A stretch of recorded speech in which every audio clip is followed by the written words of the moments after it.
Alright growers, we've met the crew. Bacteria, fungi, protozoa, nematodes, microarthropods, the whole underground squad. Now it's time to ask the real question. How do you bring all this to life in your own soil?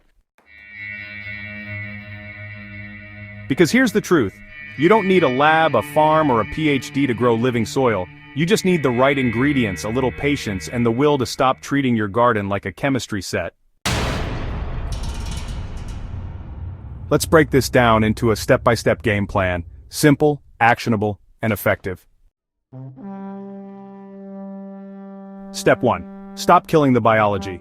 If you're pouring in synthetic salts, blasting pesticides, or nuking everything with bleach and hydrogen peroxide, you're starting from zero every time. Living soil depends on letting life stay alive. Cut the chemical inputs. Stop tilling like a maniac, and put the bottle down unless it says Microbial Inoculant. Step 2. Feed the soil, not just the plant. This is the shift. You're not feeding your tomatoes or your buds, you're feeding the soil.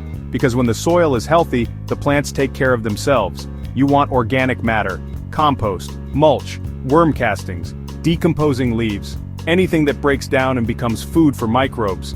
Throw some compost on top and let nature do its thing. Step 3. Inoculate with life.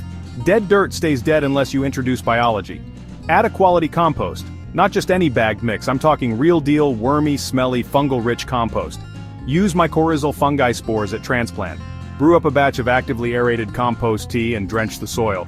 You're basically throwing a welcome party for the whole microbial community. Step 4. Cover the soil. Naked soil is starving, baking, and eroding. It's like leaving your fridge open in a heat wave. Bad news. You want to keep it covered. With mulch, with cover crops, with compost, even with straw or leaves. That protective layer helps regulate temperature, hold moisture, feed fungi, and give microbes the habitat they need. Step 5. Water right. Living soil doesn't like drought, but it also hates being waterlogged. You want that sweet spot, consistently moist but breathable. Think wrung-out sponge, not mud pit. Bonus tip? Use rainwater or dechlorinated water if you can. Chlorine kills microbes. Don't water with a sterilizer. Step 6. Observe and trust the process. This part's key. You're not just a grower anymore, you're a soil shepherd. Watch for signs. Worms show up? You're doing great. Fungal threads under mulch? Beautiful. Plants perk up and stay green with fewer inputs? The web is working. You'll notice your soil starts to smell sweet. Crumbly texture, dark, rich color. That's life showing up. That's your soil leveling up. Step 7. Stay consistent.